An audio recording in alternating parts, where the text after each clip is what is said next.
Number 10. Apocalypse. There is a whole reality based on the question of what would happen if Apocalypse was unable to be stopped, if he basically, just pushed through and stopped holding back. This reality is known as Earth 295, aka the Age of Apocalypse. And in this world, Apocalypse becomes pretty much inevitable thanks to the early demise of one man, Charles Xavier, aka Professor X. The reality of Age of Apocalypse just goes to show you what a force apocalypse is, and if an alternate reality where Apocalypse literally rules the world isn't enough to convince you of how unstoppable this villain can be, you can also turn to a more recent X-Men event, Ten of Swords, aka the Otherworld Tournament. During this fight, Apocalypse faced his wife, who was possessed by Annihilation, and even against the seemingly unbeatable foe that was Annihilation, Apocalypse somehow managed to win, saving his wife and freeing her from the influence of the Golden Helm, while also saving basically all of Krakoa, mutant kind, and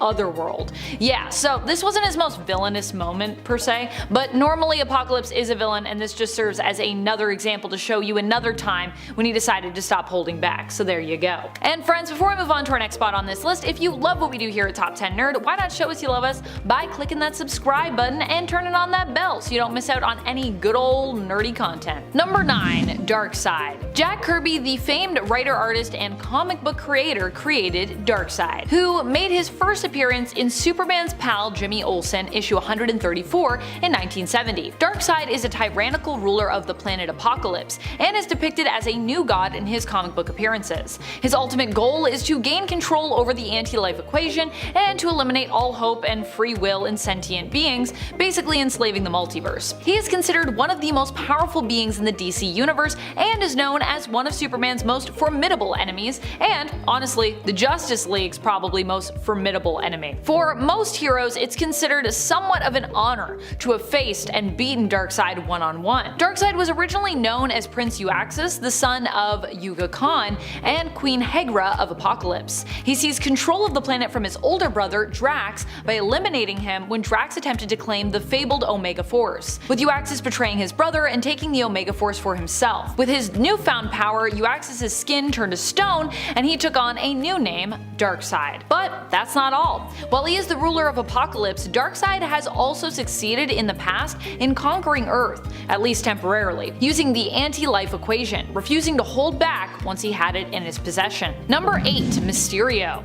Mysterio is a villain that is all smoke and mirrors and illusions, which makes a lot of folks consider him to be a not so real threat at times. Still, with the cinematic take on the character, we saw Mysterio almost completely dupe, I would say, the entire world. And even when he was quote-unquote defeated, he still kind of did just that. His plan here was to convince everyone he was a hero and win them over to his side, and even when he seemingly perished, he actually still managed to succeed in this goal. In the Old Man Logan universe, Mysterio is also the one behind defeating all, get that, all of the X-Men, by tricking Wolverine into thinking all of his friends were really supervillains, thereby getting him to kill the entire X-Men team and school. Yikes. In other words, just because something isn't real doesn't mean that you shouldn't still, maybe fear it. A great illusion obviously can be more persuasive in some cases than reality itself, especially if you can't see reality because Mysterio's creating an illusion.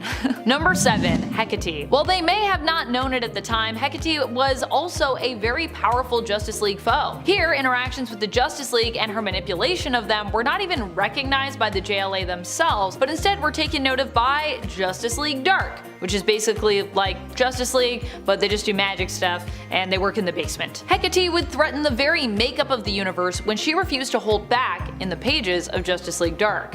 She almost won, so gotta take that into account. Number 6. Dr. Octopus. Dr. Octopus is a villain who might be well respected among Spider-Man fans, but on a greater scale, he's not likely someone you think of when you think of like a global level supervillain threat. When you think of someone who's, I don't know, unstoppable, who doesn't, hold back. Usually we think of him as being a little bit more reserved. But while he might not share the status of comic book villains like Doctor Doom, it doesn't mean that he doesn't deserve to instill that level of fear among the superhero community. After all, when Doc Ock chose to stop holding back, and he did, when he lay on his deathbed, he was able to seemingly do something most villains have struggled for years to do: permanently defeat Spider Spider-Man by tricking him into swapping bodies with him, which is pretty crazy. And then for a while we thought Spider-Man was literally gone, but he wasn't, because comics. Number 5. Upside Down Man. While not officially stated as such, the Upside Down Man is kind of godlike in his appearance in DC Comics. He is, I would say, the dark reflection of Hecate, who is quite dark herself, clearly, so that's saying something, as she is considered to be a goddess and powerful witch. So I think this means we can basically consider him to be at a god level or beyond, honestly, when he wants to be. And of course, Upside Down Man proved how brutal he could be when he chose to attack all of reality, threatening to devour the entire multiverse in Justice League Dark. Number 4. Chthon. For those who are not familiar, Chthon is often attached to Scarlet Witch in Marvel Comics and is a demonic elder god, one of the oldest entities in the Marvel Universe. He is the one who is often believed to have granted Scarlet Witch her chaos magic abilities and has been known from time to time to possess Wanda, as such, using her as his host. While Doctor Strange has faced and defeated Chthon before, there have been times when the villain has proven to be even too powerful for other super powerful magic users to handle, like Doctor Strange, and even himself often a villain, Doctor Doom. At one point, Chthon threatened to bridge the gap between his realm and Earth, using the Darkhold as a kind of bridge. He assumed a physical form and threatened to basically conquer Earth. The only one who was able to stop him was Scarlet Witch, and even then, Wanda couldn't defeat him permanently, and instead kept him imprisoned within his own book, the Darkhold, which she keeps basically within herself, using the text in Chthon to basically bolster her own power. I'm sure nothing can go wrong with that, right? Number 3. Anti-Monitor. The Justice League has many powerful villains, but the Anti-Monitor is one of honestly the most terrifying. His control of the antimatter universe and the ability to threaten the multiverse make him an unstoppable force. During Crisis on Infinite Earths, the Anti-Monitor refused to hold back and caused massive, and I mean massive, destruction, as his determination to end everything terrified readers. Even after his defeat, the threat remained, as Necron held his body, taking it and actually repurposing it to be used as a power source for the Black Central Power Battery. I mean, Black Lanterns are not good, they are bad guys, but at the end of the day, you have to admit at least they're good at recycling. Number 2. Enchantress. Oddly enough, despite both being very much tied to the world of magic over at Marvel Comics, Enchantress doesn't often get to face off against people like the Sorcerer Supreme of Earth, which you would think she would because she's a very magical villain and he's a very magical hero. However, during the Acts of Vengeance crossover event, she did end up getting matched up for battle with him in his series, Doctor Strange Sorcerer Supreme. In issue number 12, we see these two face off, and Enchantress, along with Executioner, proves to be actually too much, even for Doctor Strange to handle, which might surprise you, but that's how it went. First of all, he is successfully seduced into attending a meeting with Amora the Enchantress in the evening, not even seemingly recognizing her as the Enchantress previous to her reveal. Then they begin to battle, and Enchantress and Executioner's Asgardian heritage makes them seemingly too much for Strange to handle. Fortunately, Clea shows up just in time to save his magic butt, but as with many other superhero battles against Enchantress, Strange honestly got lucky. I feel like a lot of people get lucky when they fight Enchantress because she is always a powerhouse, and she often does not hold back, to be real with you. Number 1. Batman Who Laughs. Although he may currently be defeated in the comics, make no mistake that the Batman Who Laughs remains one of the most terrifying characters to come out of DC Comics' Dark Multiverse.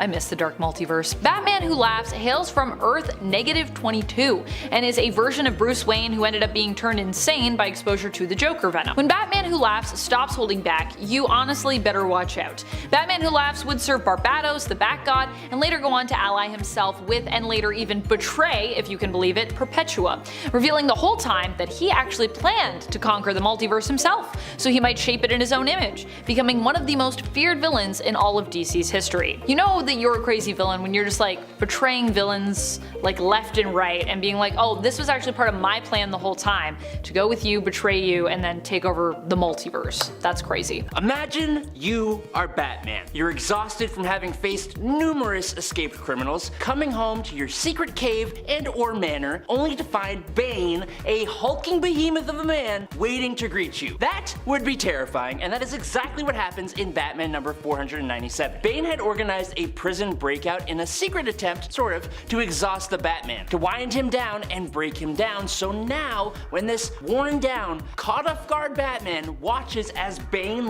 pumps himself full of venom, the very thing that Bruce is also suffering withdrawals from, and is talking about how Bruce Wayne is just a mask, but a useless one, but his mask is very much useful, and then he's like, so you are familiar with venom, then you know what it can do. And he explains how his venom is way more potent, and then Batman gets a bit of a good speech, I'll give him that, it was pretty good, and he jumps into combat, and Bane's just nope, and he gives Batman an absolute thrashing, he's throwing Batman around and beating the tar out of the guy, and Batman is reliving all of his beatings up until this point, but they're nothing like this, and Alfred literally can't even handle it, and he goes crawling off to get the Bat family, and Batman is so exhausted that he can only try to dodge or just take the hits, but he goes to punch Bane, and it's nothing, and then Bane's you are already broken, and then Bane just wipes the floor,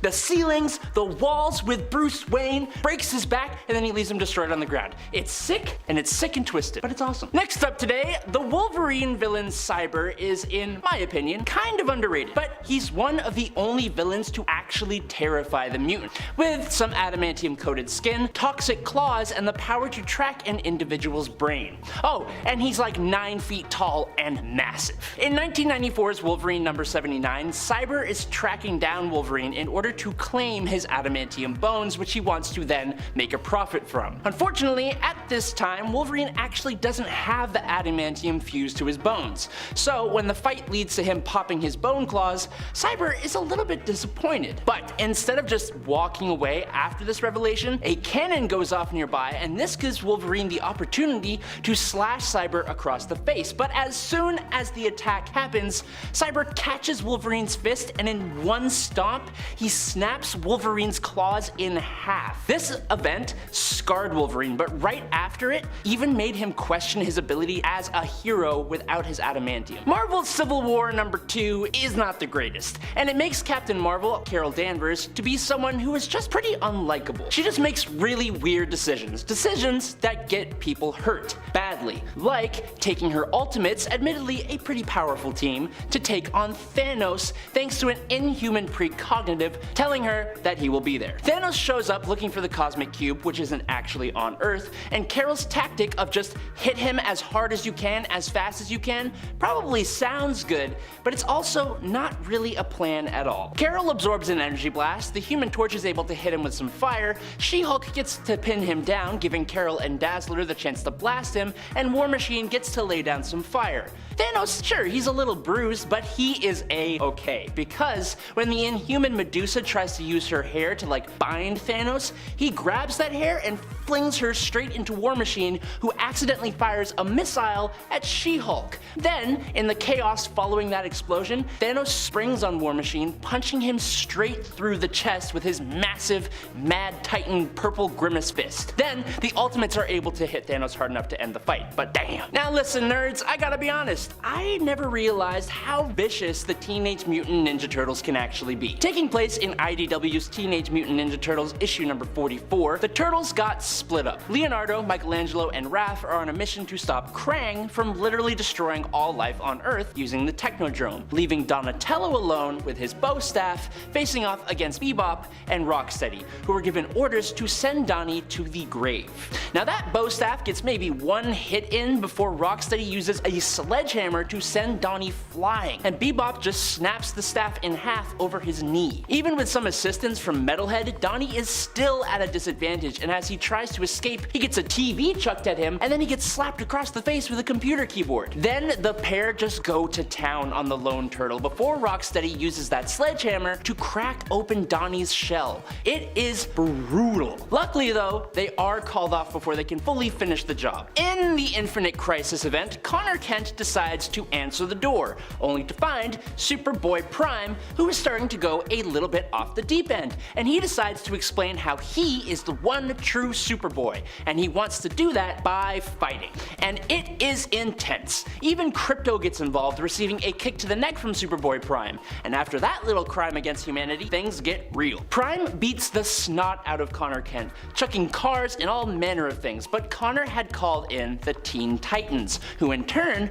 call in the Justice Society and the Doom Patrol. That's 28 different heroes. But this only makes things worse.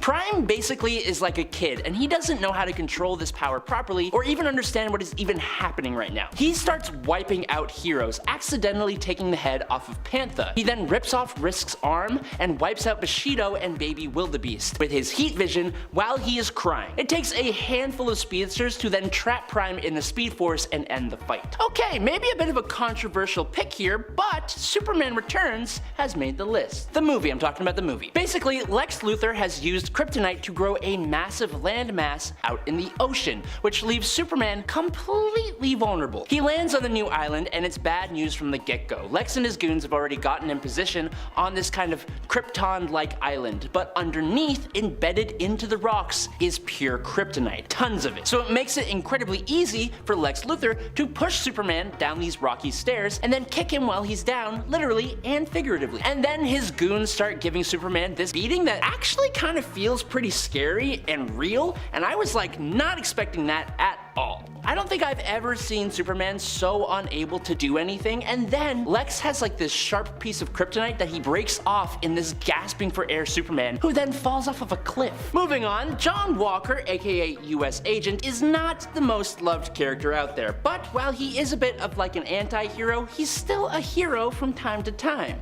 For example, when he answers the call to fight against Norman Osborn and his goons during the events of Siege. In the Mighty Avengers number 36, he attempts to stop the Thunderbolts from stealing Odin's spear. Unfortunately, another USA affiliated bad guy who is slightly crazy is also on the field today, and his name is Nuke, and he is pretty ruthless. Nuke is able to use the spear against US Agent, slicing off both his left arm and left leg. US Agent would go on to be wheelchair bound, refusing any enhanced cybernetics, and somehow he was still actually pretty capable. Moving on to the third spot today, Atlas is a character for DC Comics created by Jack Kirby, joining the comics in the 70s. He was always intended as a kind of anti-hero, and he has more or less played out that way since. But in 2010, Atlas was brainwashed by an unknown villain to attack the Justice League, and he is one of the few characters to absolutely pummel the tar out of Superman. Sure, Superman could be slightly holding back against this fellow hero, but I've always kinda hated that argument because then it makes me think that Superman is just faking it when he gets absolutely rocked, and I feel like that's not the case here. Atlas is taking Superman to the cleaners. They're going hit for hit, but Superman, even with help, he just can't take it, and Atlas eventually knocks him down to the concrete. Now, coming up second to last today, following the events of Original Sin, where Thor becomes unworthy to wield Mjolnir, Odin's son attempts to continue his superhero career in Thor #1. Now, unfortunately, it doesn't really turn out too well for him when the axe, Jarnbjorn, proves to be a pretty poor substitute for his mighty hammer. In battle with Malekith the Accursed and the Frost Giants, Thor has his arms severed off with his own axe, and he's left to perish at the bottom of the ocean. The new female Thor, who's actually Jane Foster, becomes the wielder of Mjolnir, and it is up to her to defeat Malekith. The original Thor does return with a new metal arm made out of black uru, and initially he wants his hammer back, but then he sees Jane Foster handling it pretty well, and he just decides to drop the Thor title completely and just goes by Odin's son instead. The man was crushed. And finally, in the infamous A Death in the Family story, DC not only slew a Robin, but they did it in the most disturbing way they could have. Jason Todd had disobeyed direct orders from Bruce Wayne to not go near the Joker. The problem was that Jason had just met his birth mother for the first time, who it turned out was a criminal working for the Joker. Also, he's Jason Todd, so he just didn't listen. He went to the warehouse where the Joker and his goons were at with the intention of saving his mom. But in a heartbreaking turn of events, his own mom betrayed betrayed him to the Joker to save herself, which of course doesn't actually save her at all. And the Joker leaves her to pass away with Jason anyways. Joker is shown repeatedly beating the snot out of Jason Todd with a crowbar. It's harrowing. Joker leaves him suffering on the brink with an explosive device, and the hero manages to push through his injuries to get to the door with the help of his mom, only to find out that the Joker had locked them both inside. At number 10, the Thing is crushed by Doctor Doom's hand. The Ultimatum storyline from Marvel Comics kinda got a bad rep, mainly because it's super dark and had some seriously brutal moments. But one of the craziest scenes was when Doctor Doom, who's usually a big deal in the Marvel Universe, he got his face absolutely obliterated in the palm of the Thing's hand. So how did it go down? Well, Doctor Doom did something pretty awful that set off a huge catastrophe, leading to a slew of unalivings, including some of the Fantastic Four crew. Now, the Thing, who's not usually the trigger-happy type, got seriously ticked off by all this. And so what does he do? He grabs Doctor Doom's head in his palm and squishes it like a stress ball. That's not really your average superhero move, but when you think about all the damage that Doom caused, you kind of get why the Thing lost it. I mean, it's a shocking moment in comic book history. The Thing usually doesn't go around squishing heads, but this time he definitely did. Ultimatum may not be everyone's cup of tea, but this definitely left a mark with that hardcore Thing moment. At number 9, Manuki gets roasted. The Punisher, in his quest against crime boss Ma Nuki, went to extreme lengths. Ma Nuki, who was determined and relentless, despite losing all her limbs to a polar bear, met a brutal end. You see, after the Punisher took down her criminal network, he confronted her in a fiery showdown, to say the least. And so, in a final clash, Ma Nuki lunged at the Punisher without any limbs. It's pretty interesting to see. But Frank Castle didn't hold back, pushing her back into a raging fire. Now, the details of her fate weren't shown, but I mean, burning alive is a horrific way to go. The intense heat and flames would have caused some excruciating pain, making her last moments unimaginably agonizing. This villain's defeat stands out for its raw brutality, showcasing the Punisher's uncompromising stance against those he deems as threats to justice. The scene, although not super graphically depicted, leaves a super haunting impression of the price paid in battle against crime. If you're enjoying this video so far, please support the channel by pressing like, subscribing to Top 10 Nerd, and ringing that notification bell. Coming in at number 8, Taskmaster and Hyperion obliterate each other. Okay, so Taskmaster is like a human sponge. I mean, not in the way you would think, but I mean, in both ways in this case. You see, he can soak up fighting moves just by watching them, which is what makes him super dangerous in the Marvel world. But he's not somebody with magical powers like Thor. He's just got something even scarier: the willingness to do whatever it takes to win. In a recent showdown, Taskmaster faced off against Hyperion, who's basically one of Marvel's versions of Superman, which sounds like an impossible feat. Am I right? I mean, Hyperion is super tough, I mean, basically indestructible. But guess what? Taskmaster found a way to beat him, and he did so by getting his own ass beat really hard. You see, at first, Taskmaster was getting absolutely crushed. Bones were breaking, organs were being bruised, bodily fluids spattered all over the place. It was a total mess. It seems every trick in Taskmaster's book was just shrugged off by Hyperion. But ultimately, taking this beating paid off for Taskmaster, as Hyperion completely underestimated him when he ignored an arrow that, to his credit, it missed him by a mile. But as it turns out, that arrow was tipped with Argonite radiation, basically Hyperion's kryptonite, and the arrow actually turned back around like a boomerang and struck the unsuspecting super blonde right in the back. When Hyperion got hit, he screamed in pain, fell down, and here's the scary part. Hyperion was basically done for, like the mission was complete, and all Taskmaster had to do was walk away. But he didn't walk away. He went full-on savage, beating the guts out of the depowered Hyperion, ready to take him out completely. And if it weren't for Nick Cage yelling through his intercom, he totally would have done it too. It took Nick Cage reminding Taskmaster that he's supposed to be professional and not end this guy in cold blood. That's how ruthless Taskmaster could be though. I mean, he's he's beaten big shots before, but taking down Hyperion, even if it almost killed him, shows just how deadly this guy truly is. Heroes better not take him lightly or they might just end up regretting it big time. At number 7, the Joker caves Simon's skull in. You know that unpredictable maniacal clown who's always keeping everybody on their toes? Well, he's known for some pretty wild antics, but this one really took the cake in terms of sheer brutality. So Simon, this telekinetic and telepathic baddie from the Teen Titans series, was causing his usual chaos. But then, in Salvation Run number 2, things took a really dark and gruesome turn,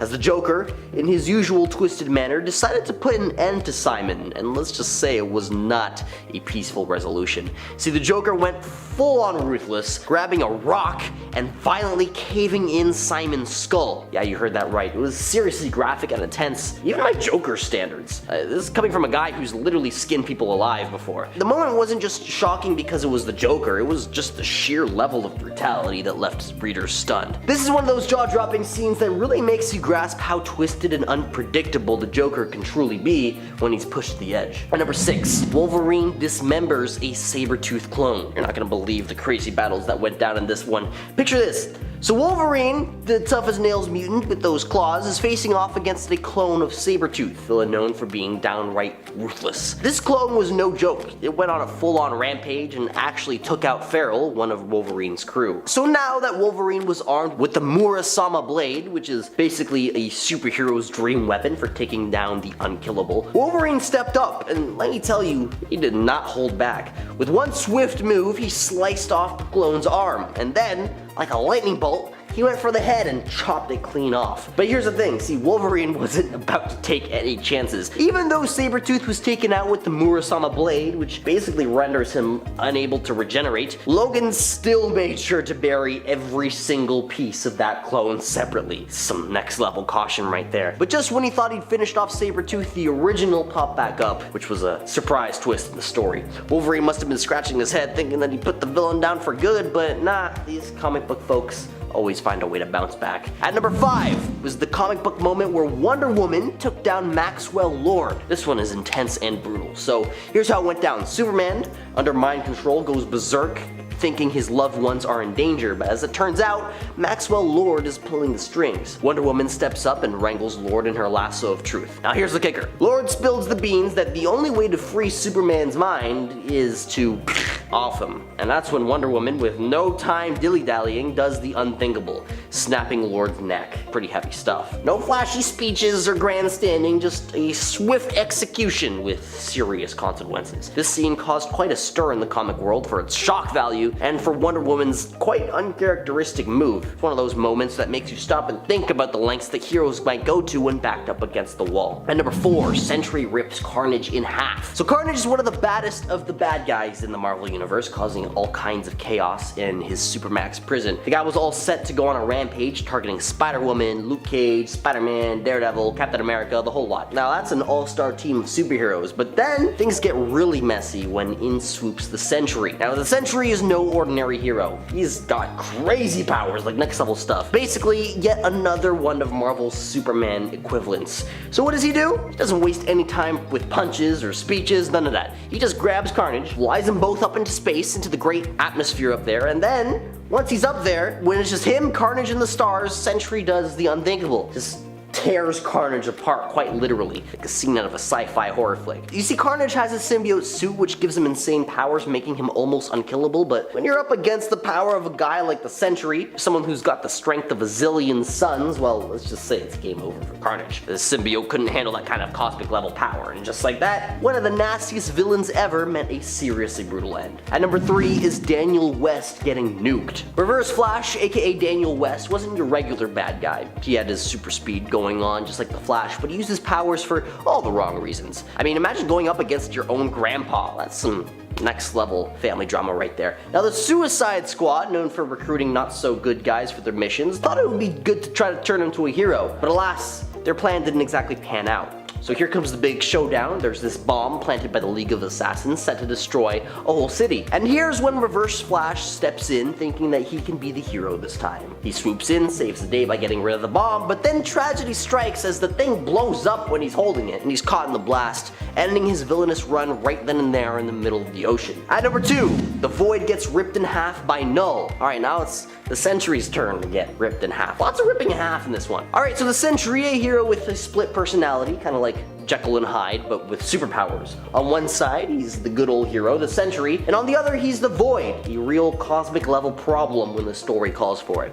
Now, things got really wild when these two sides joined forces and became a serious problem, but enter Null, the big shot symbiote god. Null and the Sentry had a clash where Null managed to pull off something straight out of an ironic playbook as he actually ripped the Void himself in half. This wasn't the first time Void would bite the dust like this, but it seems like this time it actually stuck. What's interesting here is how the Sentry, who was once a huge multiversal threat and later became a super strong Avenger, but this defeat by Null is the kind of comic book stuff that sticks around. It's like Null was like, oh, you're into tearing things in half? How about I show you how it's done? At number 1 is Reverse Flash evaporated by Dr. Manhattan. Eobard Thawne, aka Reversed Flash from the DC Universe, is no stranger to biting the dust, having died and being resurrected more times than anybody can count. At this point, it's just been chopped up to his time traveling antics, rendering him a living paradox. But his demise in the Button storyline takes the cake. Picture this. He shows up in Batman's cave, zapped by a blue light while holding his, weird Watchmen button from the comics, and then he vanishes. Seconds later, he reappears, no button, and collapses. His body starts vaporizing on the spot, leaving only a skeleton, muttering about seeing God before biting the big one. Now the thing is, Reverse Flash thought he hit the jackpot by touching that button, hoping for some power or connection, but as it turns out, it was linked to Dr. Manhattan, the big shot from the Watchmen, who zapped him into a crisp in an attempt to remain undiscovered within the DC Universe. The whole ordeal with the button bridged the Watchmen world and the DC Universe together, and poor Eobard over here became a crispy critter in the cosmic crossover. Pretty brutal. Coming in at number 10, Superman Revenge Squad. After discovering the home planet of the Superman Revenge Squad, which this time is a confederation of criminals and tyrants from across the galaxy, as opposed to the team of supervillains from later comics, Superman wastes no time at all and charges at the planet with a full frontal assault, armed with nothing but his abilities and a strange package attached to his chest. Now the Revenge Squad fires all their most dangerous, most powerful ordnance at Superman, firing everything they think will take out the Man of Steel. They all impact on Kal-El, and the villains think that they've won. For a moment. But when the dust settled, they didn't even leave a scratch on Superman. Instead, the package on Soup's chest detonates, encircling the whole planet in a layer of mist. Now this seems really strange, but luckily, Superman is around to give us some exposition. Superman yells down to the entire planet of villains, explaining if any of them pass through the mist, leaving the planet, they will suffer total amnesia, forgetting any hatred that they have for Superman. So, they have the choice to remain trapped on their base, being angry and upset, or they can rejoin the cosmos devoid of all grudges. Either way, Superman doubts he will ever see them again, and then he just flies back home. This is brutal, but in a wholly different way. Coming in at number 9 today is Simon. Simon Jones is a villain of the Teen Titans who has vast telekinesis and telepathic powers, and he is also a leader of the Fearsome Five. All of that, but he basically just calls himself Simon, but cool because there's a silent P in front of it, so we all know that he has psychic powers.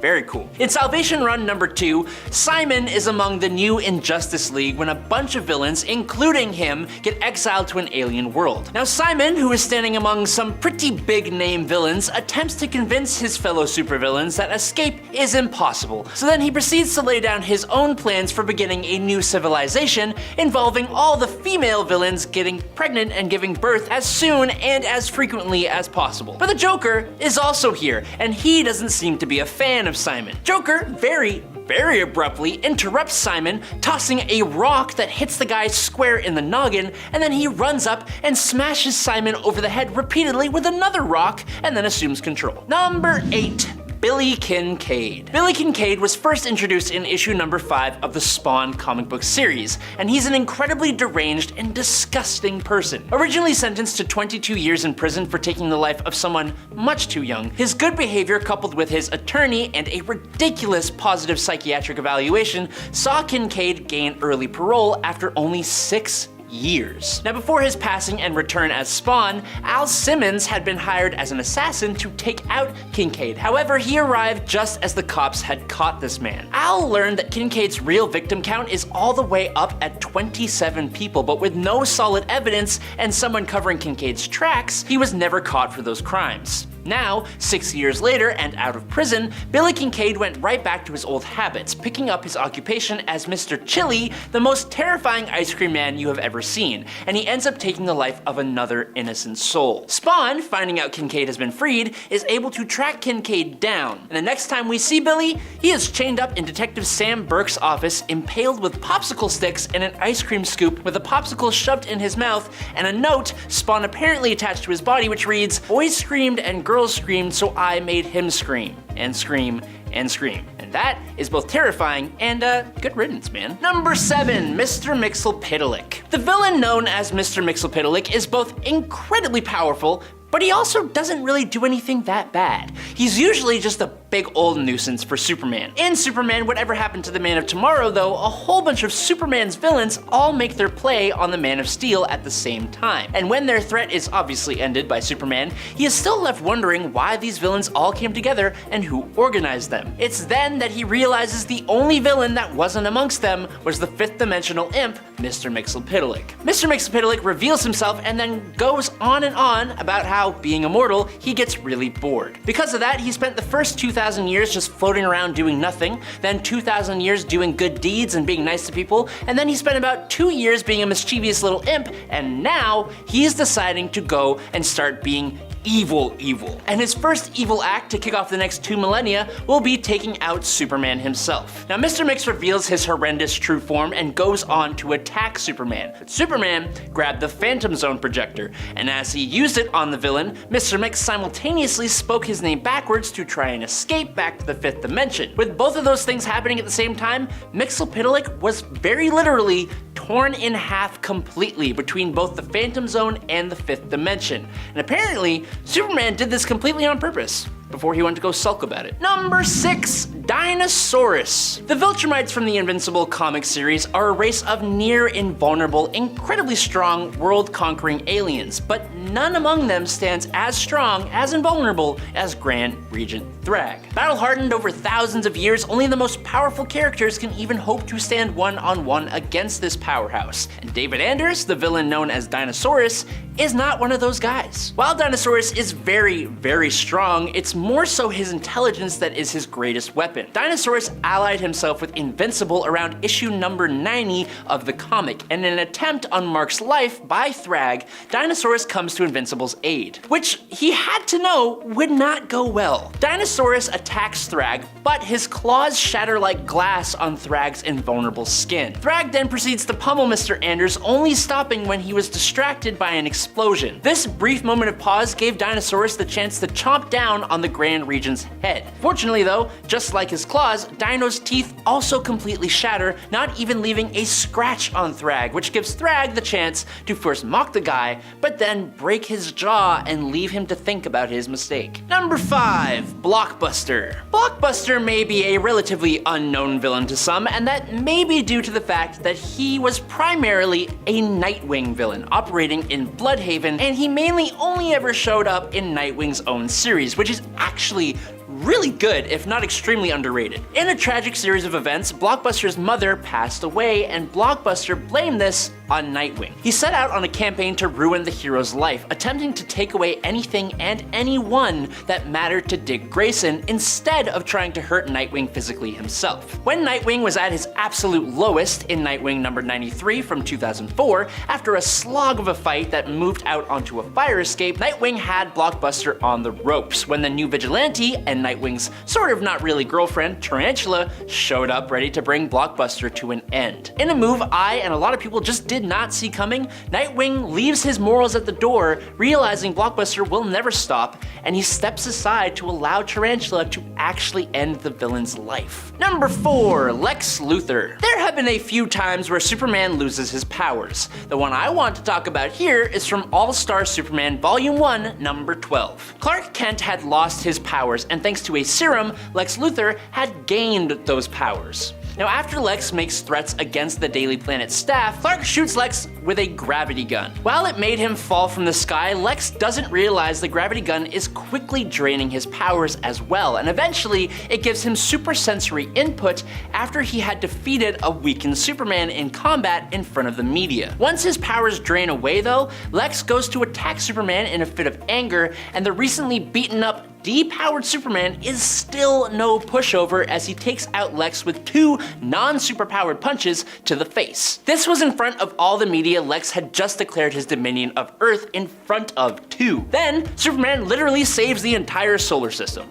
Very cool. Number 3, Doctor Doom. Marvel's Ultimate Universe is a mixed bag. We got a lot of really cool moments and fun stories and alternate looks at heroes that we love. Ultimate Spider-Man is one of the best Spider-Man runs of all time. But the Ultimate Universe also gave us some duds, some really weird questionable choices, and it gave us Ultimatum. There are tons of things we could talk about when it comes to brutal moments in this book, for heroes and villains alike. I've talked about the Ant-Man, Wasp, and Blob moment to death, and it still makes me cringe and gag. But another less talked about, extremely uncharacteristically brutal defeat from Ultimatum would be when the Thing ended the life of Doctor Doom. Doctor Doom had been the one to take the life of the Scarlet Witch, sending Magneto over the edge and starting Ultimatum in the first place. Doom indirectly caused a massive loss of life, including some members of the Fantastic Four. So, in revenge, Ben Grimm the Thing took a little trip to Latveria. He walks in Doom's front door,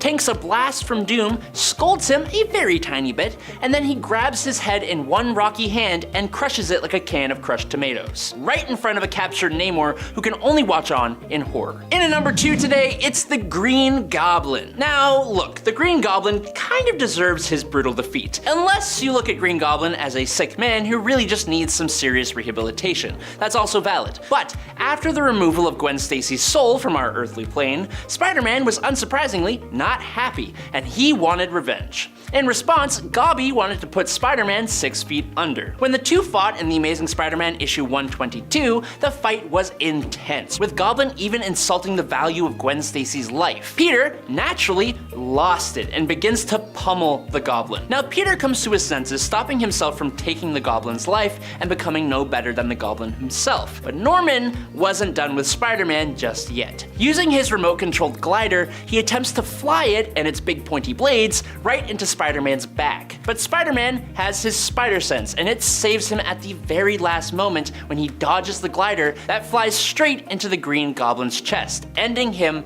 very suddenly. Now Norman does recover from this wound and returns years later, but at that time it was thought to be his true passing, and the worst part is that it didn't make Peter feel any better. Goblin's accidental passing didn't mean anything. It didn't make up for Gwen's own passing, and it just left Peter feeling hollow and empty. And finally, in at number 1 today, it's the Governor. For this point, I think I'm gonna do something rather unexpected and turn to Image Comics' The Walking Dead. There are so many good villains in this comic book series, and there are also way too many brutal moments. Sometimes the two clash and give us a very cathartic, if not utterly harrowing defeat of a villain. And in this case, his name is the Governor. Leading his own community called Woodbury, at first the Governor seems like a decent dude for about 5 minutes before he threatens to feed Rick, Glenn, and Michonne to the zombies. And then he cuts off Rick's hand. He ends up keeping the 3 captive and treats Michonne the worst of the bunch. When she finally escapes,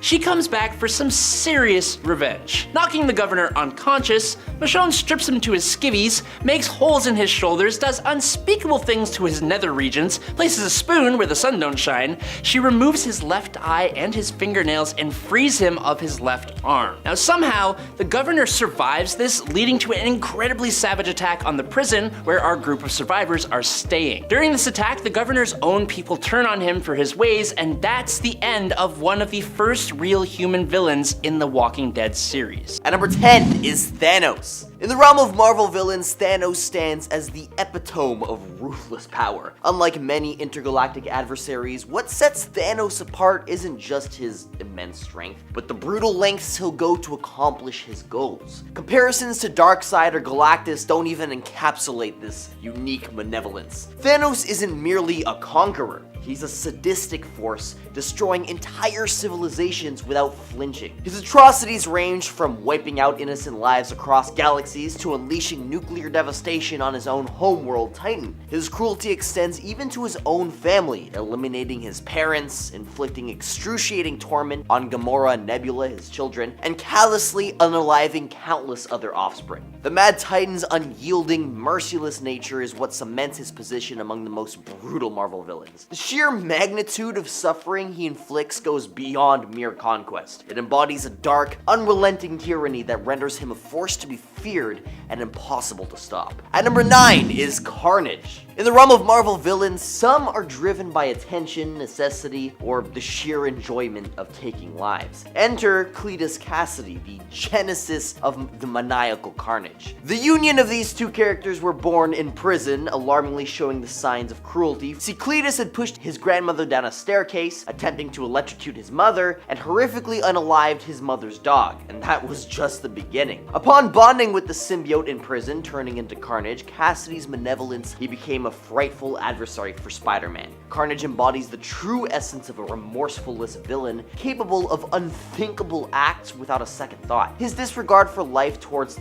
literally anyone who crosses his path makes him an unnerving threat. This character's unbridled brutality and unpredictability sets him apart, making him a nightmare not just for Spidey, but anyone unfortunate to face him. If you're enjoying this video so far, you could support the channel by pressing like, subscribing to Top 10 Nerd, and ringing that notification bell. I would really appreciate it if you did. At number 8 is Kang the Conqueror, a formidable force in Marvel's villainous realm. He embodies the essence of unyielding power and strategic brilliance. This figure, hailing from a distant future, stands as a testament to relentless domination. His insatiable thirst for conquest and war has shaped his identity. Clad in battle-ready armor, Kang doesn't merely orchestrate conflicts. He actively engages in the fray, demonstrating his prowess as a skilled combatant. He targets the Avengers, Earth's mightiest heroes, not merely for conquest, but to prove his superiority. His elaborate schemes serve as a testament to his cunning intellect, yet at his core, Kang relishes combat. He's not merely about outsmarting his adversaries. He craves the raw thrill of testing his strength against the best. Kang's relentless pursuit of victory and the unyielding desire to assert his dominance make him an uncontainable force, a figure whose brutal prowess remains an unrelenting threat to all who oppose him.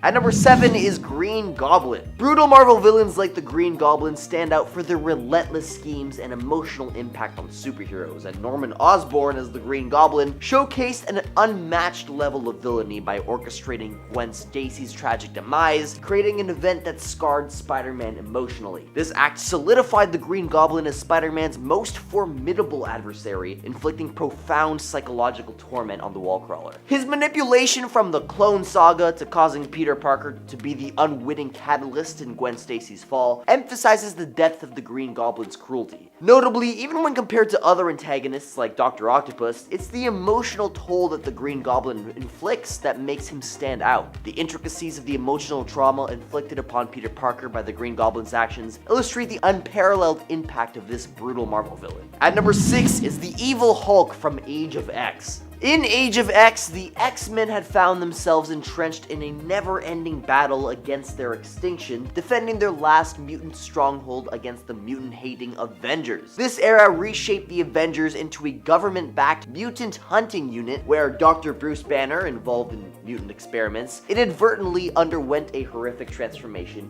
The Hulk's tragic metamorphosis, triggered during a mutant sterilization experiment gone awry, resulted in a devastating loss of control. His uncontrollable rage led to the brutal demise of his colleagues and even his fiancée, fueling an intense animosity towards mutants for some reason. Unbeknownst to many, his role in the Avengers was a last-ditch strategy, if they failed, a plan that led to his demise when he attempted to unleash a chemical on Fortress X. This Hulk stands as a chilling reminder of the brutal force that, even in the face of adversity, cannot be easily subdued. At number 5 is Bullseye. Bullseye is a menacing figure in the Marvel Universe, embodying the epitome of relentless brutality. A mercenary with a chilling penchant for evil, his proficiency in wielding various projectiles elevates him to a league of his own. His lethal accuracy with any thrown weapon renders him a formidable adversary. Not just a master of hand-to-hand combat, Bullseye boasts combat skills that would rival even the most elite fighters in the Marvel Universe. Now, what sets Bullseye apart is his unwavering passion for combat, relishing in every moment as if it were his raison d'etre. His very essence thrives in the chaos of battle, a disturbingly eerie smile etched on his face throughout. Not even driven by profit, but the sheer enjoyment of his grisly craft, Bullseye's commitment to his malevolent inclinations is unwavering. His existence aligns with the philosophy that doing what one loves negates the notion of working, even if it involves the unthinkable, perhaps even eliminating people for free. At number 4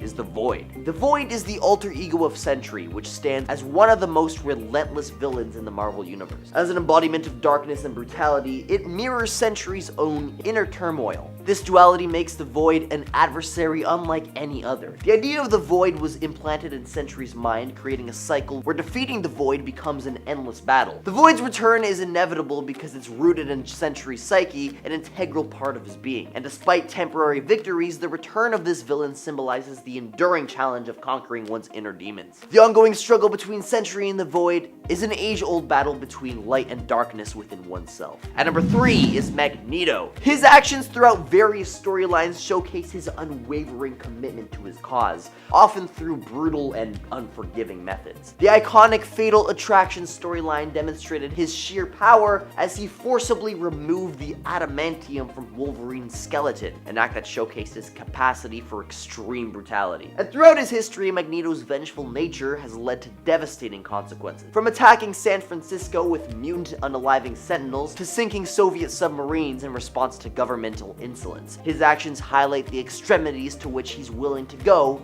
for his beliefs. The Brotherhood of Evil Mutants, an embodiment of his antagonistic approach, contradicts the very idea of peaceful coexistence Xavier aims for within the X-Men. And in instances like the House of M, his rash actions led to the tragic loss of countless lives, such as against his own son Pedro. One of the most chilling instances demonstrating his mercilessness was when he gruesomely used just a paperclip to inflict fatal injuries on a scientist who resisted his interrogation.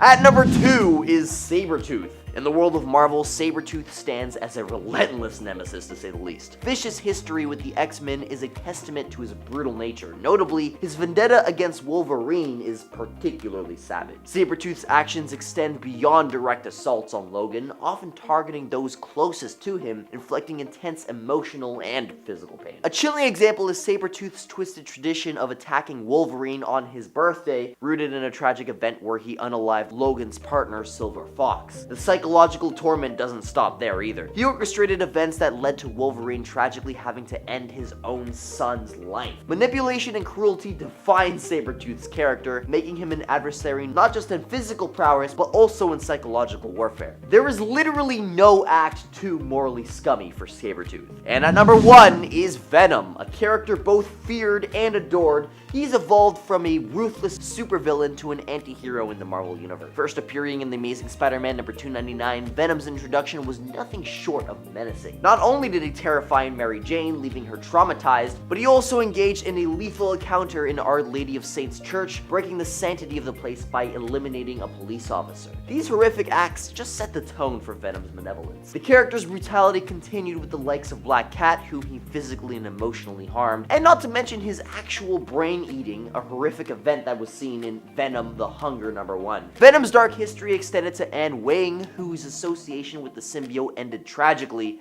and Lee Price, a host who willingly used the symbiote for brutal homicidal acts. The character exhibited a level of violence and evil surpassing that of many other villains, culminating in his involvement in planetary mass unaliving. The Venom's progression from villain to anti-hero is marked by a series of abhorrent deeds, showcasing a complex character torn between dark impulses and occasional acts of redemption. Number 10, Anton Arcane. He loves that rot, let me tell ya.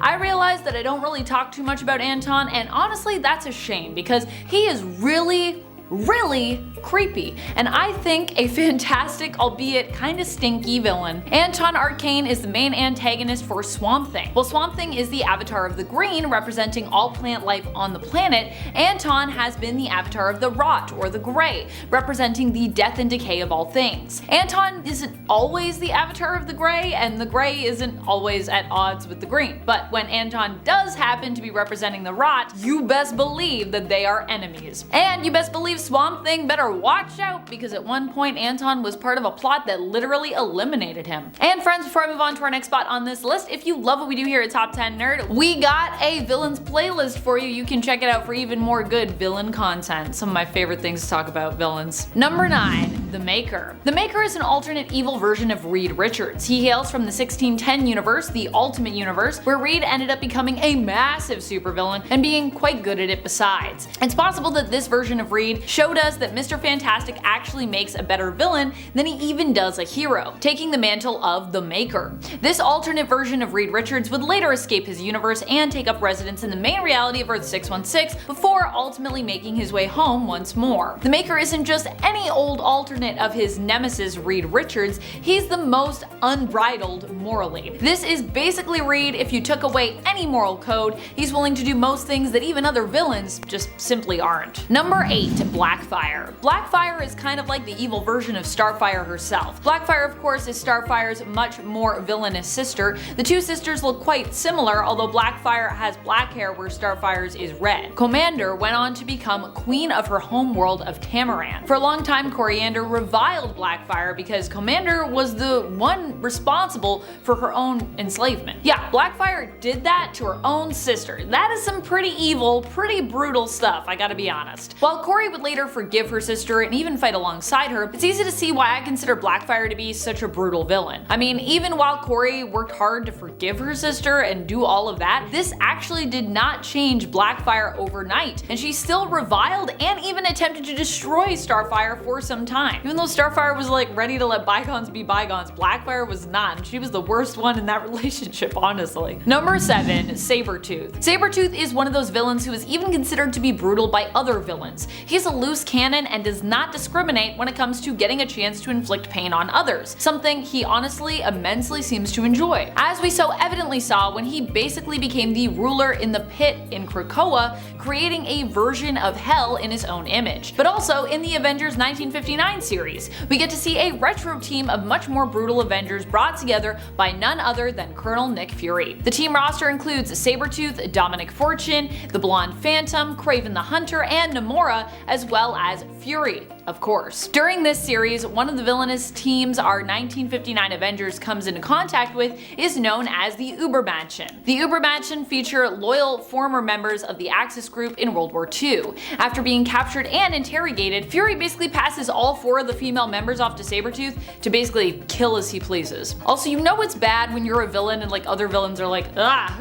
Number 6. Grail. Grail is the powerful daughter of Darkseid and the Amazonian assassin Myrna. Being that she is both Amazonian by birth and also a new god, she is extremely powerful. She has also been shown to possess magical abilities as well that even allow her to have some power over life and death, successfully bringing back her father Darkseid after he died. Initially though, Grail was actually born with her mother's hope that Grail would one day be the key to defeating Darkseid. However, there was also a prophecy that Grail would one day cause great destruction, with this prophecy putting her in danger shortly after she was born. Her mother Myrna gave birth to Grail at the same time that Hippolyta bore Princess Diana. Together, Myrna and her newborn were 2 of the first of the Amazons to ever leave Themyscira. Eventually, the prophecy connected to Grail would come true, with her teaming up with the Anti-Monitor initially in an attempt to defeat her father Darkseid. I think you can see where that would go with all the destruction and stuff, with her proving to be an extremely powerful villain in her own right, especially in her fight against Wonder Woman. Honestly, Wonder Woman versus Grail is like just so great. Number 5. Umar. Umar is the sister of the famous Dormammu. A lot of people know know Dormammu, but not a lot of people know Umar, so I'm very happy that we get to talk about her today. I like talking about Umar. Like her brother, she is also extremely powerful and hails from the Dark Dimension. Although she too is a member of the Fall Team, their kind are not native to the Dark Dimension, but simply conquered the Dark Dimension, taking it over and making it their own dimension to rule. Dormammu actually became its true ruler, but really only because the fight to win the Dark Dimension and also trap the Mindless Ones had left his sister Umar in a weakened state. Umar and Dormammu are both members of the Fall Team, a race of beings known to be extremely powerful, energy-based beings made of basically pure magic. Umar herself has shown why you shouldn't mess with her even almost defeating her own brother at one point when the two were caught in a feud. Number 4. Upside Down Man. Upside Down Man has to be one of the most terrifying villains I have ever encountered in the comics. Seriously though. If he was adapted into live action, I do not think I would survive the sight of this villain. The Upside Down Man is a villain who first appeared in the second Justice League Dark Volume from 2018 in issue number 1. He often threatens to devour our heroes, all of magic and all of reality, along with them both, peering out from the dark multiverse where he was originally contained. And you know how I feel about the dark multiverse. It is a scary place. Anything that comes out of the dark multiverse and is like, this is where I'm from, I'm like, nope, I'm just gonna pass on that. That's creepy. Number 3. Nimrod. Nimrod has become even more intense in the last few years, managing to make the overall silly sounding name of Nimrod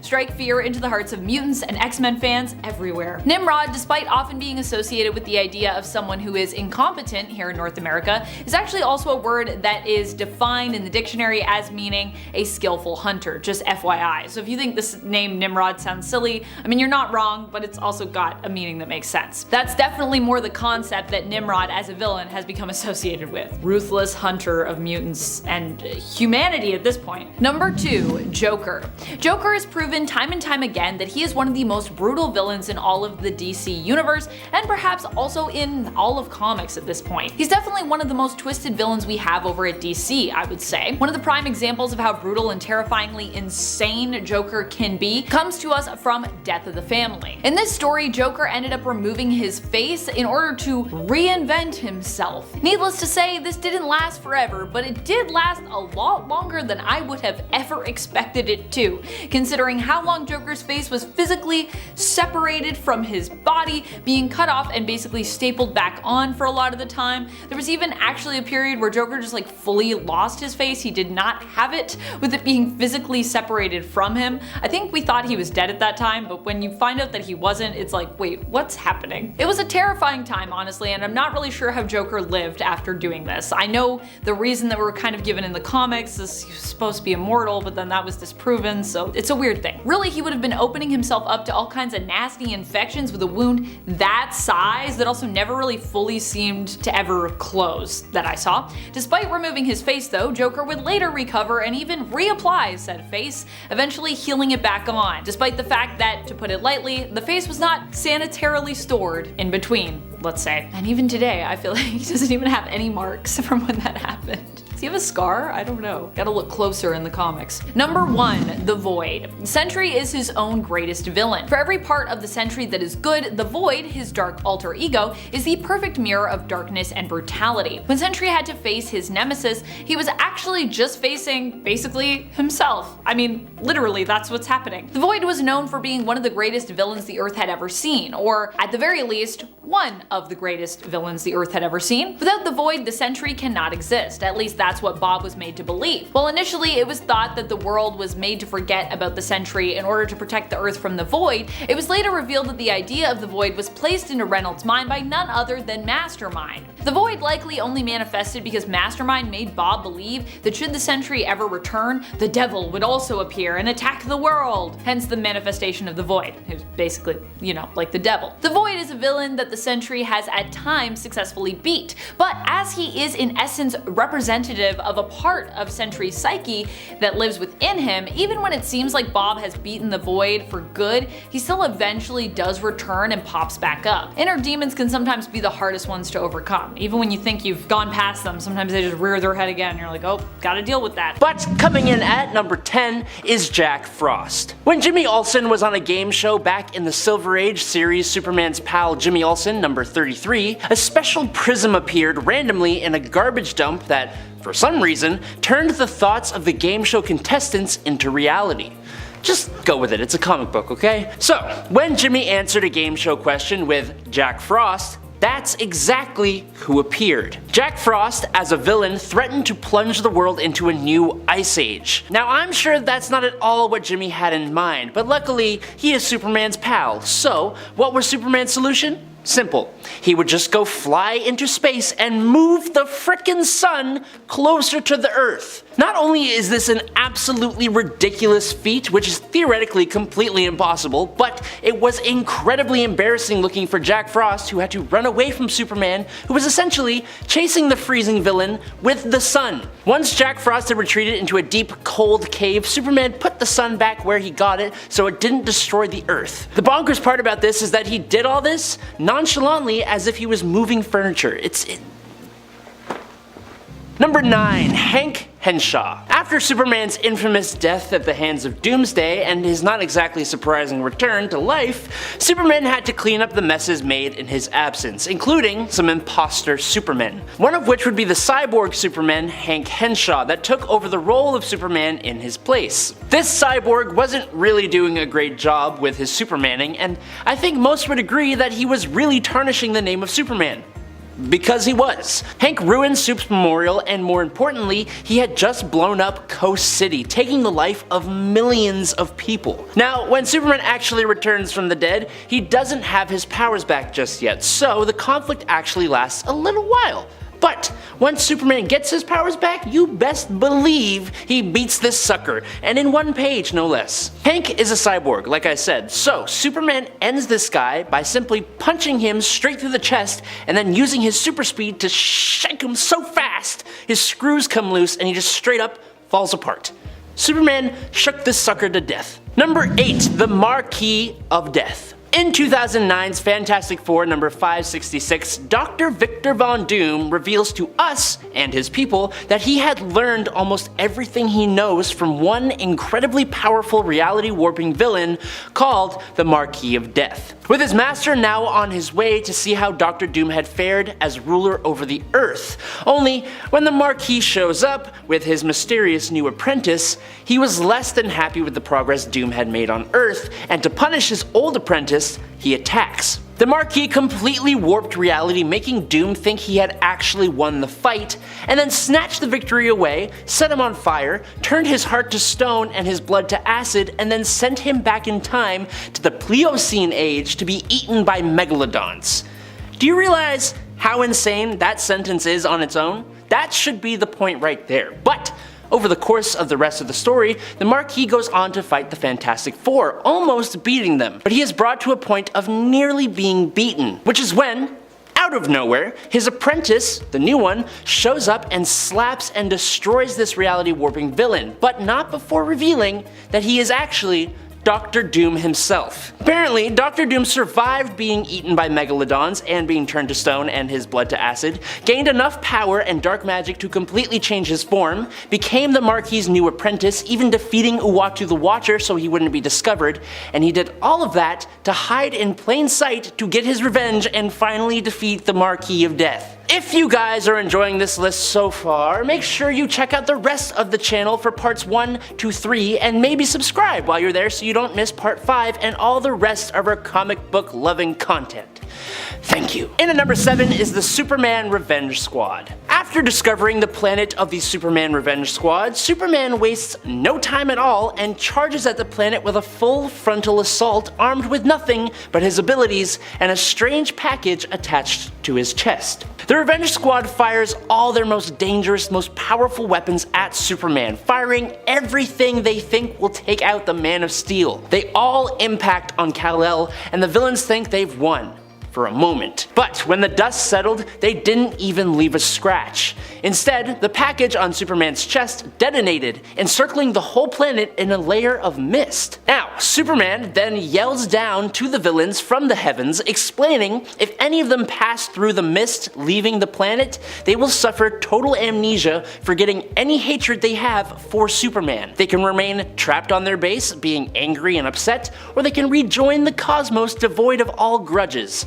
Either way, he doubts he will ever see them again, and then he just flies on back home. And in at number 6, Simon. Simon Jones is a villain of the Teen Titans who has vast telekinesis and telepathic powers, and he is also the leader of the Fearsome Five. All of that, but he basically just calls himself Simon. But cool, because there's a P in front of it, so we know that he is a psychic dude, I guess. Cool. In Salvation Run number 2, Simon is among the new Injustice League when a bunch of villains, including them, get exiled to an alien world. Simon, who is standing among some pretty big name villains, attempts to convince his fellow supervillains that escape is impossible, and so he then proceeds to lay down plans for beginning a new civilization, involving all the female villains getting pregnant and giving birth as soon and as frequently as possible. But luckily, the Joker is also here, and he doesn't seem to be a fan. Joker very abruptly interrupts Simon, tossing a rock that hits the guy square in the noggin, and then running up and smashing Simon over the head repeatedly with a rock, assuming control. Number 5, Captain Boomerang. This brutal defeat is so quick and so abrupt, there isn't even much I can really say about it other than you should never put a captain up against a general. In 2016 Suicide Squad, in literally the second issue, Task Force X are sent on a mission to Russia to retrieve or destroy an unknown device. Well, turns out that the device is actually a portal to the Phantom Zone. Rather than leave it be, which would probably have been smart, Captain Boomerang approaches the portal and is almost instantly incinerated down to his ankles by none other than General Zod, using his heat vision. I doubt the Boomerang guy would have been able to help much in the squad's fight against Zod, and honestly it's a miracle any of them survived at all, but I never expected this to happen so abruptly and to one of the main members of the squad. And in at number 4 is Mr. Mxyzptlk. The villain known as Mr. Mxyzptlk is both incredibly powerful, but he also doesn't really do anything that bad. He's usually just a big old nuisance. In Superman Whatever Happened to the Man of Tomorrow, a whole bunch of Superman's villains all make their play on the Man of Steel, and when their threat is ended, Superman is still left wondering why the heck this is all happening, when he realizes the only villain that wasn't among them was the fifth dimensional imp himself, which is when he finally reveals himself. He goes on about how, being completely immortal, he gets really bored. He spent 2,000 years just floating around doing nothing, and then 2,000 years doing good deeds and being nice, and then he spent 2,000 years being a mischievous little imp, and now, of all times, he decides he's gonna start being evil, and his first evil act is to kick off the next 2 millennia, by taking out Superman. That's basically what he says. But I don't think it was like that. Anyways, Mr. Mix reveals his horrendous true form and goes on the attack. Unfortunately, Superman's girl Lois Lane figured out what to do. Superman grabbed the Phantom Zone projector, and as he was about to use it on this magical imp, Mr. Mix spoke his name backwards, which would return him back to the 5th dimension. Unfortunately, this happened simultaneously, and Mxyzptlk was torn in half between both the Phantom Zone and the 5th dimension. And apparently Superman did this completely on purpose, and then he runs off to go and sulk about it. Number 3. Dinosaurus. The Viltrumites from the Invincible comic series are a race of near invulnerable, incredibly strong, world-conquering aliens, but none among them stands as strong and as invulnerable as Grand Regent Thrag. Battle-hardened over thousands of years, only the most powerful characters can even hope to stand mano-a-mano against this powerhouse. David Anders, the villain known as Dinosaurus, is not one of those characters. While Dinosaurus is very strong, it's more so his intelligence that is his greatest weapon. Dinosaurus allied himself with Invincible around issue 90 of the comic, and in an attempt on Mark's life by Thrag, Dinosaurus comes to Invincible's aid, which he had to know would not go well. Dinosaurus attacks Thrag, but his claws shatter like glass on Thrag's skin. Thrag then proceeds to pummel Mr. Anders, only stopping when he was distracted by an explosion. This brief moment of pause gave Dinosaurus the chance to chomp on the Grand Regent's head, but unfortunately, just like his claws, Dino's teeth also completely shatter, not even leaving a scratch on Thrag, which gives Thrag the chance to first mock the guy, but then break his jaw and leave him to think about his mistake. And in at number 2 is Vulcan. In recent years, the red planet that was formerly known to us as Mars has become home to a group of mutants known as the Iraqi, who renamed the planet to Araco. These mutants differ from the Krakoan mutants we know by years and years of a constant battle for survival. Because of that, the Iraqi are a warlike people. They despise weakness and take on almost any challenge as a means of strengthening themselves. Because of this, duels and challenges are a key part of Iraqi society. Now, the Iraqi are ruled by a group called the Great Ring of Araco, which is made up of almost completely Omega level mutants. One of those mutants is an incredibly disliked guy by the name of Tarn the Uncaring. Now another Omega level mutant who is also pretty unliked by a lot of people is a guy by the name of Gabriel Summers, aka Vulcan, who wields massive energy manipulation abilities, which he can use to take away mutant powers. The problem is, Tarn's ability is also to take away mutant powers. As part of a big convoluted plan, Vulcan challenged Tarn for his seat on the Great Ring of Araco, which all comes to a head in X-Men Red issue 3 from 2022. Just as the fight begins, both mutants simultaneously negate each other's powers, turning their fight into a straight up physical altercation. At first, Vulcan gets in a few good hits. Meaning 2. He gets 2 hits. But he didn't seem to take Tarn's face tentacles into account, one of which catches Vulcan's fist, allowing Tarn to land a face-shattering punch. He then grabs Vulcan's arm with one hand and completely snaps it, then slams his face into the Colosseum floor and crushes it with 3 swift punches, winning the fight. And in at number 1 is Tarn the Uncaring. Ooh, surprise! You thought that was the end of the story. Well, nope. Right after Tarn has turned Vulcan into a floor decoration, he celebrates his win, exclaiming that he is unkillable and asking who will challenge him now. And to his surprise, someone answers. You see, another powerful mutant who is also hanging out on Araco is none other than Magneto, who has been featured a few times in this series. Magneto comes floating into the Colosseum with his helmet and calls Tarn a stain on the planet, challenging the recently victorious mutant whose psychokinetic power-stealing abilities have now returned. But if you think that will put Magneto at a disadvantage, you are sorely mistaken. Iraqi combatants are allowed to use weapons outside of their powers, and like I said, Magneto had his helmet, which, if you are unaware, blocks mental powers. Before Tarn even finishes his sentence to accept the challenge, Magneto uses his metal controlling powers to slam his helmet onto Tarn's head, blocking his powers from being used, and then, in one swift move, he crushes the helmet and Tarn's head like a can of pop. It's so fast and so ruthless, and it's the most badass moment I have ever seen. Mwah.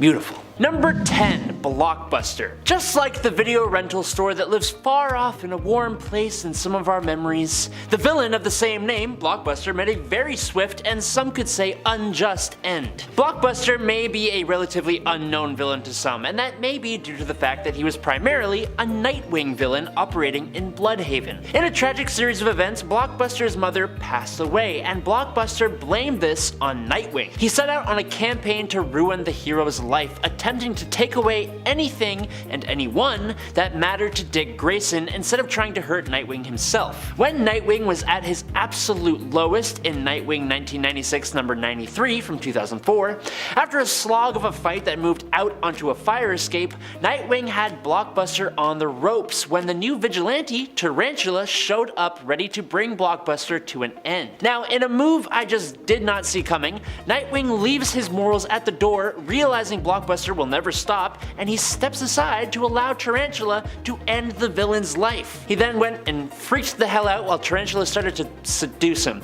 It was really weird, but it happened. Number 9, Spider-Man vs. Firelord. I think it is a well-known fact that Spider-Man pulls his punches. It's part of the reason he is one of the best heroes, but I always forget how much he actually pulls those punches. For example, in The Amazing Spider-Man issue 270, a black-suited Spider-Man puts one hell of a beating on a former Herald of Galactus, Firelord. Previously, Firelord had been wandering the cosmos when he stopped in New York to enjoy the culture, I guess, only to be attacked by firemen and then kicked in the face by Spider-Man. Now, the Lord of Fire wants his revenge. After leading Firelord on a merry chase through office buildings, Grand Central Station, the subway system, into a construction zone, having a building demolished on top of the fiery villain, and then leading him to a gas station which explodes, Spider-Man, at his wit's end, musters all his effort heart and his spider sense to lay an incredible beatdown of speed, agility, and raw strength on Firelord, getting so lost in his bloodlust until Captain America and the Avengers show up to be like, dude, you got him. Chill out. And in at number 8 is Deadpool vs. Bullseye. Reading through issue 11 of the 2008 volume of Deadpool just made me remember why I love Deadpool. Not that I forgot or anything, but man, he's just nuts, which makes it so good when the foe he faces is almost just as bonkers as he is. This time, it's Hawkeye, but not actually Hawkeye.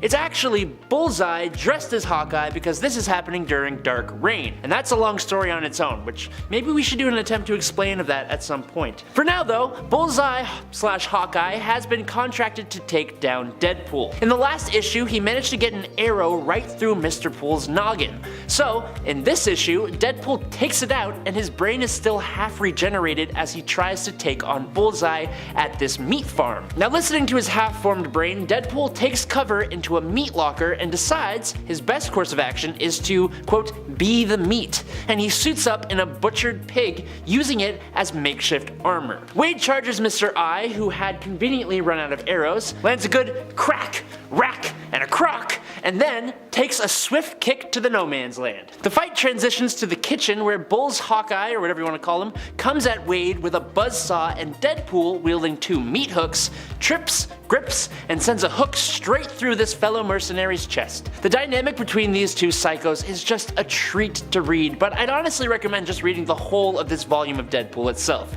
It's fantastic. Number 7, Storm and Emma Frost. A bit of a lesser known rivalry between 2 comic book characters is the one between Aurora Monroe, Storm of the X-Men, and Emma Frost, the White Queen of the Hellfire Club. Now back in the day, Emma was a villain more than anything else, and during Uncanny X-Men 151 and 152, the White Queen ambushed Storm using her telepathic powers to swap their bodies, and then enacted a plan for the Hellfire Club to attack the X-Mansion. Now after a whole lot of kerfuffle involving Kitty Pryde, Emma lost control of Storm's powers, and that gave Storm the opportunity to swap their minds back. Storm gets the tempest caused by Frost under control, then saves the White Queen from a massive fall, all heroic-like, but being the villain, Emma tries yet again to attack Miss Monroe, prompting Storm to straight up smack Emma with a massive bolt of lightning. She flies up into the air, raging like the goddess she is, then flies back down, grabs Frost by the throat, and scares the hell out of her by almost taking her life, before Wolverine, of all people, talks her back to morality. It's fantastic. I love Emma Frost, but I think because of this, I love Storm a little bit more. Number 6, Kingpin vs. Grey Hulk. The Hulk is an interesting character. He's gone through many changes over time, even having different identities than just his regular green, savage, smashy smash one. One of his first, when he was still a Grey Hulk, would be Joe Fixit. Joe Fixit is a persona of the Hulk who is a relatively intelligent Las Vegas mob enforcer. It's great. Well, this year, in 2023, he got his own series. Fixit is specifically the enforcer for the Berengeti crime family, and in the series, Mr. Berengeti's operation becomes the focus of a certain Wilson Fisk, aka the Kingpin of Crime, who is planning to strong-arm a takeover. Problem is, you can't really strong-arm anything when one of the people you're facing off against is the Incredible Hulk. The best part about Joe Fixit is the fact that no one seems to be able to work out that he is just another version of the Hulk, so he is constantly underestimated. Within the first few moments of Kingpin's meeting with Mr. Berengeti, the plan he had goes south very quickly, and he decides to smash the man's desk, which is when Mr. Fixit enters the fray. Fisk's goon is slapped aside like a piece of unwanted salami, and then Fisk, who has gone toe-to-toe with Spider-Man, who, as we know from part 1 of this list, is usually holding back, comes bull-charging at Fixit, who obviously tanks 3 blows without flinching before grabbing Wilson's fist, hoisting the massive villain over his head, and then throwing him through the floor into the casino, and then picking him up and slamming him down into the floor again, and then holding his arm hostage until Fisk says that the meeting is over in English, then French, then Pig Latin. priceless. And at number 5 is Batman vs. the Hyper Clan. This point is eerily similar to the Manchester Black vs. Superman point on part 2 of Brutal Villain Defeats. In 1997's JLA, helmed by Grant Morrison, a team of superheroes shows up on Earth and begins fixing problems and completely eradicating supervillains, gaining popularity with the people that rivals the Justice League. The difference here is that this team of superheroes are actually white Martians. Unsurprisingly, the first of the Justice League to find this out was Batman himself, who managed to evade being captured unlike the rest of the League. Sneaking into the HyperClan's base, he managed to lure one of their members, a mortal, who he strung up with a little Batarang-held sign that read, "I know your secret." When 3 other members of the HyperClan showed up, Batman brought them down with a single match and a circle of gasoline, turning their one weakness to fire into his greatest ally, because he's Batman. Number 4. Darkseid. Darkseid is not a character you mess with. He's incredibly powerful with an insanely capable mind, and the ability to practically never pass away. Sure, we could talk about his defeat at the hands of Batman, but that's kinda boring. Batman's a regular guy, sure, but he's also Batman. What we want to talk about is Volume 3, Issue number 2 and 3 of this comic called Superpowers. This comic was made to go along with a toy line, so we already should slightly suspend our knowledge of what various heroes and villains are actually capable of for right now. Now in the story, Darkseid's Omega effect had been dwindled to almost nothing thanks to Mr. Miracle, Tyr, and Mr. Freeze. After being betrayed by his people, he winds up teleporting to Earth with the last of his energy. Now, covered in a cloak, Darkseid is forced to rob a store just to find more clothes and remain unnoticed. But just after he does so, Darkseid is confronted by a pair of muggers in an alleyway. A pair of regular old human muggers who bully him, threaten him, and then knock him out cold with a chain just to rifle through his pockets and run off into the night. But the best part is how he looks up with a big Darkseid frown and goes, "Oh, surely my plight can sink no lower." You never see Darkseid like this, and certainly not in a fedora and a trench coat. Mwah. Number 3, Starro vs. the Justice League. Despite how ridiculous the idea of a massive starfish-looking alien that can control minds is, Starro the Conqueror is still one of the Justice League's earliest and most dangerous foes. All the way back in the Brave and the Bold issue 28 from 1960 is our first ever introduction to Starro. Now this was before he used starfish facehuggers to control minds and instead would use a telepathic beam to control huge scores of people. When Starro did this to a town of people using one of his deputies, the Flash happened to take note of the fact that one kid, Snapper Carr, who was possibly the most annoying kid to grace the pages of comics, was immune to the effects of Starro's mental control. But it was a mystery as to why. It turns out that Snapper was covered in calcium oxide, aka lime, from when he was working on a lawn earlier in the day. Lime, used by oystermen to fight starfish off of their oysters, also happens to block the powers of Starro, curiously enough, and so Green Lantern grabs a bunch of barrels of the stuff from a nearby farm, and the Flash grabs bags and bags of it from a chemical warehouse, and they team up to proceed to absolutely cover Starro in lime, imprisoning the Conqueror in an unbreakable shell of lime. As it says in the comics, a living statue of lime. Number 2, Firestorm vs. Parasite. Rudolph Jones found himself exposed to a strange form of radiation, which changed him into a bald, green-skinned parasite with the ability to absorb the life energy of others. Well, in Firestorm, the Nuclear Man, issue number 86, Parasite is released from an area he is being held in and goes on a rampage, draining multiple people of their life energy, including Firehawk, who fell pretty easily to this villain. Now luckily, the hero Firestorm is nearby. At this point in time, Firestorm has become the world's fire elemental and received a pretty significant power boost. Almost as if to prove this, Firestorm comes in hot on Parasite with a blast of flame, and then, when Parasite tries to drain Firestorm's power, the hero is completely unaffected as he says, quote, "My powers come not from myself, but from the earth. I don't have power, I am power." And in a last-ditch effort, Parasite decides to try and trade energy blasts with Firestorm. Now unfortunately for Parasite, it is nowhere near an equal fight. He uses up all of the energy he took from Firestorm, and then just trying to hold back Firestorm's blast, Parasite goes through his own reserved life energy until he is on the brink brink. Realizing he will lose, he begs Firestorm to stop, saying that Firestorm would bring the end for Parasite, to which Firestorm simply says, "That was my intention." Luckily for him, Parasite was saved by the allies of Firestorm who told him to stop, but this hero left Parasite emaciated from using up his own energy. And finally, and at number 1 is Joker versus the Red Skull. Now look, the Joker is a maniac, an absolutely insane criminal lunatic, but hey, he is an American criminal lunatic, goddamn. Which means dealing with someone with the past of the Red Skull is an absolute no-no. Yes, these two villains teamed up together in the Batman and Captain America Team-Up Special, back when DC and Marvel actually got along with each other. Naturally, these heroes' two greatest villains team up to take them on, but I guess it turns out that even Joker is above the morals of a World War II era war criminal. The Red Skull hires the Joker to steal an atomic doomsday device, which the Clown Prince of Crime totally agrees to do, until he sees Red Skull waltz out with a certain symbol front and center on his outfit, indicating his involvement in WW2, which is then confidently confirmed by the Red Skull. This is when the Joker delivers the line about being an American criminal lunatic, and the two simultaneously attack each other, Joker with his venom and the Red Skull with his quote dust of death, which they are both immune to. This is when Joker gets smacked over the back of the head with a wrench, but eventually the fight makes it onto a plane where the Joker overpowers Red Skull and they both go tumbling down through the sky alongside the atomic device they stole, destroying them both in the middle of the Atlantic Ocean. Now I don't know if I'm more shocked at Joker's switching of sides or the fact that they had a fist fight while straddling the top of an active fat boy. It could be either, I don't know. But that is all the time I have got left. I hope you enjoyed watching. I'm Adam Andrews. I'll catch you on the flippy flop here on Top 10 Nerd. Peace out, nerds.